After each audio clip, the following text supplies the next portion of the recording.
treat him how I'd like to be treated. Instead of like barking at him, can you take out the garbage? It's like, honey, I appreciate when you take out the garbage. You are awesome. Or because how we want to be treated is exactly how we should treat other people.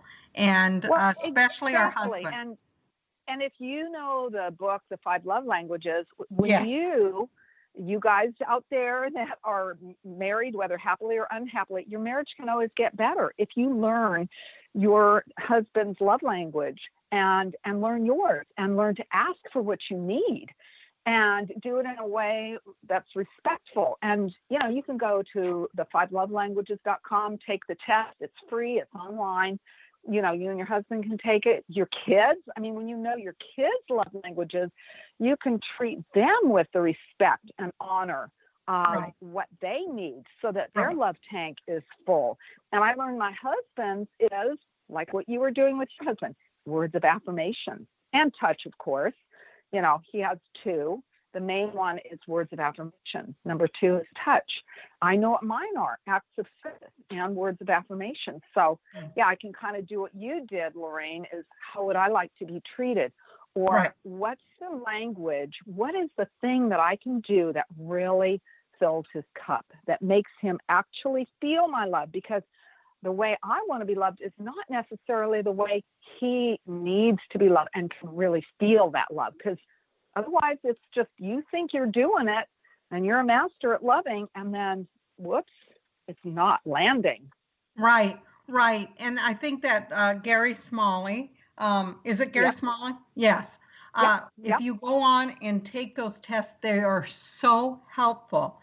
We just redid it. We had done it earlier and then probably over years kind of ignored some of it. And now we just redid it again. And my love language is acts of service. And I have seen, and I keep telling him this, I've seen him try so hard to do little acts of service because he knows that's my love language. His is touch and affection. He loves to just sit with me, and sometimes I'm a type A and I want to get going and stuff. He just loves to sit there, be with me, be beside me, enjoy a movie. We don't even have to talk. So I think it's interesting if people would go and Gary Smalley, and it's the 5 languages of love. And like Norma said, it can help you with your relationships with your children also. So that's a good one. So what inspiration, as you turn 70, what inspiration do you have to try different things? Like you were saying, you tried the, what other things have you tried besides the jazz keyboard? Oh my gosh. Well, that's been the hairiest and scariest because I was trained classically and my husband was just trained in, he was basically a rock and roll and rhythm and blues guitarist, and then kind of went and veered toward jazz. And, that's been very uncomfortable. It's still not comfortable for me because performance was always, perfectionism and performance was my parents' way of raising us. We had to look perfect because of my father's position in life, and we had to make him look good. So performance is very hard for me. Even doing a video on Facebook almost kills me to do that.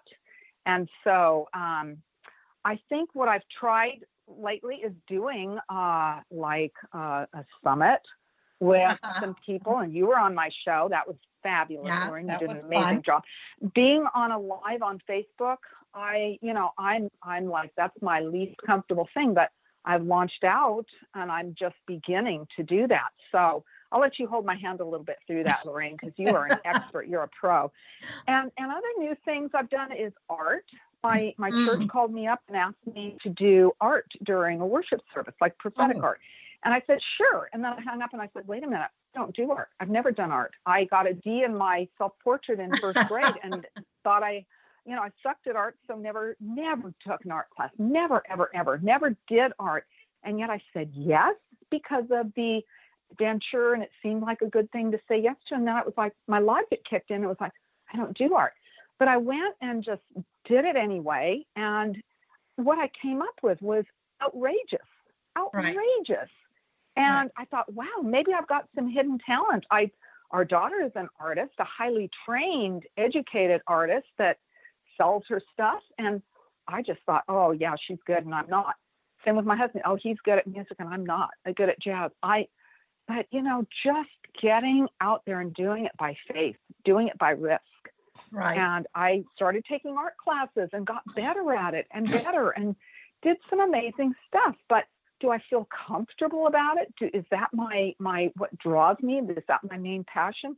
No, but I want it to be, because I think, because what happened in that first thing at my church was there was a gal from the Art Academy in Florence, the Russian Art Academy, and she said, will you help me? I've been at the Academy for 6 years and I no longer can see.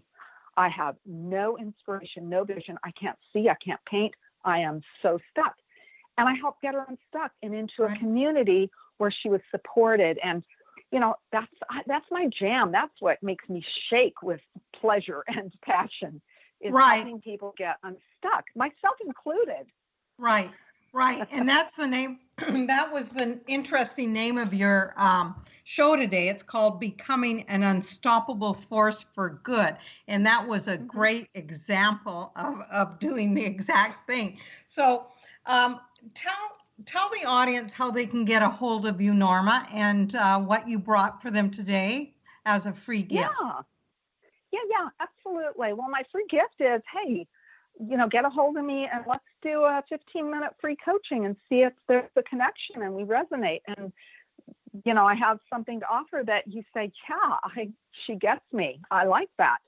And you can contact me at normacarlozzicoaching.com.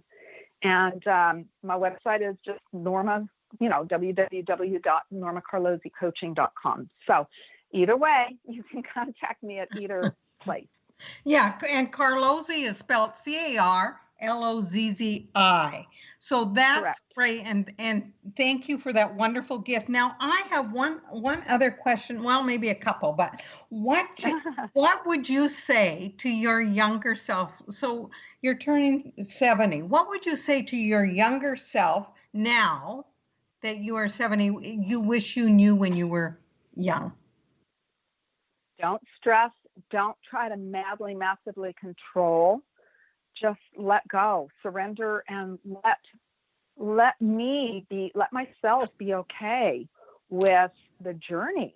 That the journey is the juiciness of life. It's not the goal that I set that I have to control and try to strive and push and work and stress over to get to, but to just enjoy the journey, accept myself, surrender to God, to the process, to, the universe's goodness, and just stop criticizing myself, judging others, and just love me unconditionally, love others unconditionally, love these little people you bring forth on the planet, your children, love them unconditionally. And because I did that much better than self-love or love, loving my husband properly. My focus was them. One is a rocket scientist, one is an extreme artist and beauty designer. Another one is this outrageous composer and performer. And another amazing, gone off to Mexico to teach and, found the true love of her life, which, oh my gosh, who would have guessed? She went on vacation to Mexico and thought, I want to move to Mexico City because I like it. And boy, did she ever find the beauty of her life at such an early age of 23. It's just, It's amazing.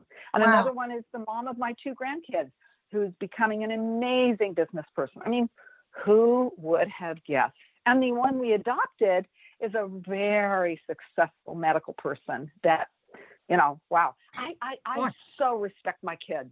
I so respect them. Right. And that's amazing because you're blessed. You are blessed when I hear about all those children.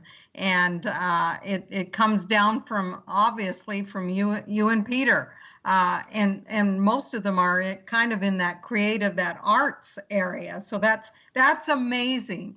So I want to thank you, Norma, for coming in today and sharing on, opening the curtain on your marriage, some of your hardships over the last, you mentioned some last week, and how when you stick with this journey, it's amazing, and you learn to surrender and enjoy the journey, how wonderful life really is. So thank you for coming in. You're so welcome. My pleasure. And I've already designed our next show together. So whether it's a year from now or 10 years from now, because I'm still going to be kicking and doing better than at 80 than at 70. Well, I've already got it in my heart. Oh, and I'll be right there for you. That sounds wonderful. Okay, remember out there, it is never too late. It's never too late to work on your marriage. It is never too late to lose weight. Follow your dreams, follow your passion, change your mindset. Never too late to forgive. It is just never too late, ever. Thank you for joining Norma and I today. Norma, thank you for being here, and we'll see you in 10 years on your show. It's a deal. All right. Bye-bye. Bye. Bless you all.